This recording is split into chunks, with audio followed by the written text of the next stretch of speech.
પરિપૂર્ણ થાય છે. I should thank you all કે આ બધા જુદા જુદા દેશોમાંથી આવીને અને અમારી યાત્રામાં જોઈન થયા.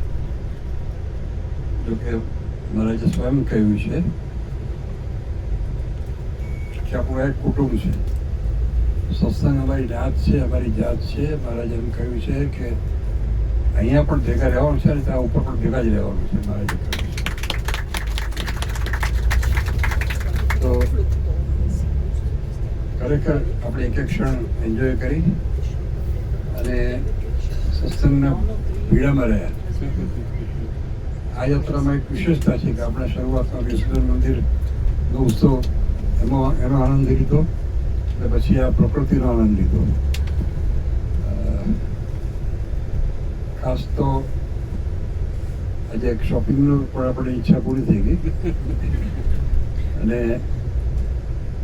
ખાલી દ્રષ્ટાંત આપો કે મહારાજ શિક્ષાપત્રી લખી એમાં સ્પષ્ટ પણ લખ્યું કે ગુરુ અને રાજાના દર્શને જવું તો ખાલી હાથે ન જવું.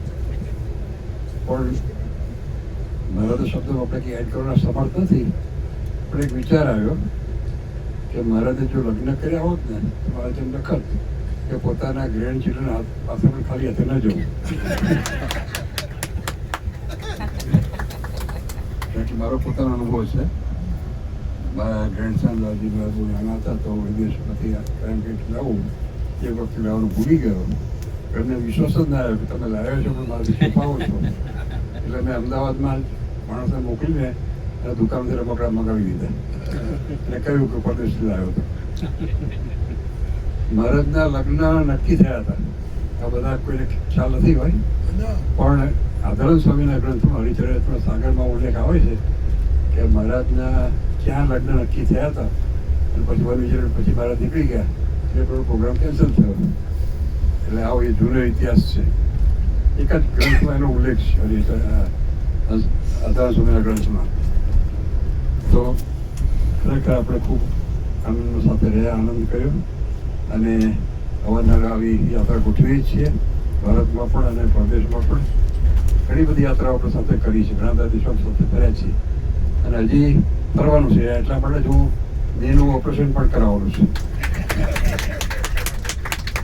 સૌને ખૂબ ખૂબ મેની થેન્ક્સ. અને ખાસ કરીને તો જેમણે ઓર્ગેનાઇઝ કર્યું આપણા વિશ્વમતીના પ્રેસિડેન્ટ કુરજીભાઈ, પ્લસ આપણા કમલભાઈ, પ્લસ આપણા નારાયણભાઈ, આ ત્રણેય જણા મળીને આખો પ્રોગ્રામ બહુ સરસ રીતે ઓર્ગેનાઇઝ કર્યો.